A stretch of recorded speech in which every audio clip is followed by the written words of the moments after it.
The refs are swallowing the whistle on Caitlin's drives, and McAfee said that pattern out loud after Dallas. The replays from the latest Indiana Fever game confirm what everybody feared about the officiating all season long.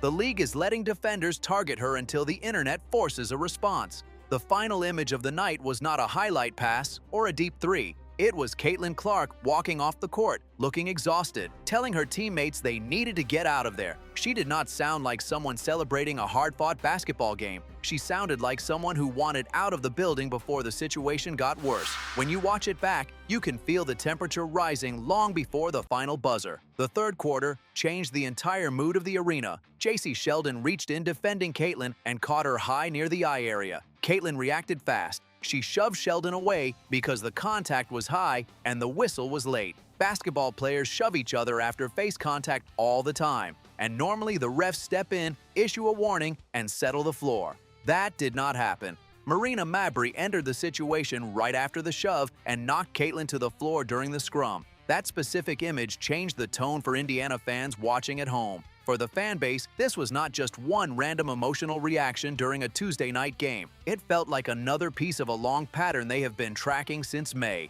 Indiana fans remember the Carrington eye poke. They remember the Chennedy Carter hit. They remember the constant physical treatment that opponents label a welcome to the league. So when Caitlin hit the hardwood after the Mabrey shove, the audience stopped treating it like regular basketball. They saw the same double standard McAfee keeps pointing out on his show. The Dallas tape proves the whistle dies late in the game, and McAfee keeps hammering that point because the evidence is right there on the broadcast. The officials look overwhelmed by the emotional environment surrounding the Fever right now. Players on both sides of the ball could tell the game was getting away from the refs. Technical fouls started piling up. The refs kept going to the monitor for reviews. Bodies kept hitting the floor. Instead of calming down after the third quarter incident, the players carried all that anger straight into the fourth quarter. Look, healthy basketball teams talk through their problems, but this environment is cooking tension faster than the officials can manage it. The spotlight is relentless. Every road game feels huge. Every national television segment dissects their rotations. Every referee decision becomes debate content. The pressure is constant, and the officials are supposed to be the ones maintaining order. When the refs swallow the whistle on hard contact, the players eventually decide to police the game themselves. That brings us to Sophie Cunningham in the fourth quarter. The game was already boiling over. The officials had already missed their chance to de-escalate the building. Cunningham came down in transition and delivered a hard foul on Sheldon. The foul was loud. It was not subtle. It was not accidental. Everybody inside the arena understood the emotional intent behind the hit. Sheldon hit the floor. Players rushed in, and the court turned into chaos. Bodies collided. The benches reacted. Lindsey Allen got pulled into the middle of it while the refs scrambled to separate everyone. Indiana fans instantly rallied around Cunningham online. They did not view her as the instigator. They viewed her as the teammate who finally stood up for Caitlin physically. That interpretation took over the internet almost immediately. People already see Cunningham as the emotional protector inside the Indiana locker room, and this foul stamped that identity into stone. Fans want to see someone defend their franchise player when the league office stays quiet. They want someone to draw a line. Cunningham drew the line, and she did it right in front of the officials. Honestly, the league office probably underestimated the backlash they were about to get. The WNBA is benefiting from the massive attention Caitlin brings to the sport, but the league is struggling to control the volatile environment that comes with her. Every interaction gets magnified. Every hard foul turns tribal. One late whistle becomes 10 hours of television debate. The officials during this game looked like they wanted to be anywhere else. The conversation shifted to league discipline right after the ejections. Fans expected suspensions. A lot of people assumed Cunningham would get suspended the moment the replay angles hit social media. Others expected Mabrey to face a suspension for the earlier shove that sent Caitlin to the floor. The WNBA chose a different route. The league upgraded Mabrey's technical to a flagrant 2. They fined Cunningham for her flagrant 2. They handed out financial penalties and left the punishments at the in-game ejections. No suspensions for anyone. That decision tells you how the WNBA views the situation. The league office does not want this turning into a larger suspension controversy. If they suspend Cunningham, half the sports world spends the next week yelling that the league punished a player for protecting her teammate. If they suspend Mabrey, the other side yells that the league is protecting Caitlin too much. The WNBA tried to split the difference, punish the behavior with fines, avoid removing players from the schedule, and move on. but fans are not moving on, and that brings it back to McAfee's warning about the officiating. A fine might close the official league file, but it does not fix the broken trust between the fan base and the referees. Indiana fans are watching Caitlin take contact game after game, and the broadcast keeps rolling like nothing happened. The anger comes from watching defenders test how much they can get away with, while the officials wait for the internet to get mad before they react.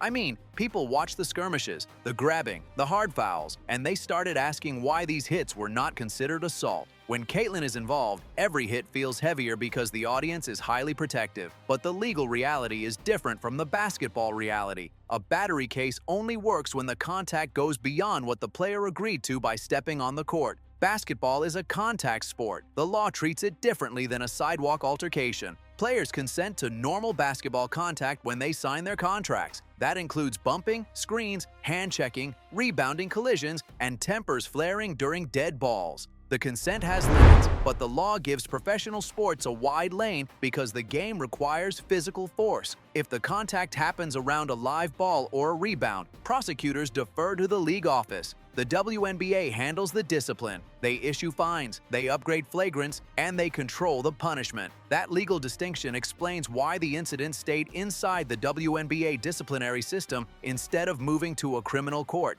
The league saw the conduct as punishable, but they kept it inside their own framework. Fans do not care about sports law precedents. Fans care about their point guard getting hit. The legal system sees implied consent, while the fan base sees a franchise player taking unnecessary damage. Those two views are colliding every time the Fever take the court. The disconnect is dangerous for the league. A fine can satisfy the legal requirements and still look weak to the public. The league can follow their standard disciplinary model and still leave fans feeling like Caitlin is left unprotected. The WNBA tried to handle the fines quietly, but the audience is already judging the next game based on the last foul. The trust is gone. If you saw the game, you saw the frustration building on Caitlin's face long before the final scrum. You could see the eye contact with the referees. You could see her reacting to the hits. By the fourth quarter, the tension was obvious. She is carrying giant expectations, huge television ratings, and constant media pressure. They are asking her to survive a gauntlet every night. The officials are supposed to manage that gauntlet, but they keep letting the physical play escalate until someone gets knocked down. Which brings us to the core problem the WNBA faces right now. Caitlin Clark games are not calming down. The atmosphere is escalating. The attention keeps growing, the fan tribalism keeps expanding, and every nationally televised game carries extra pressure.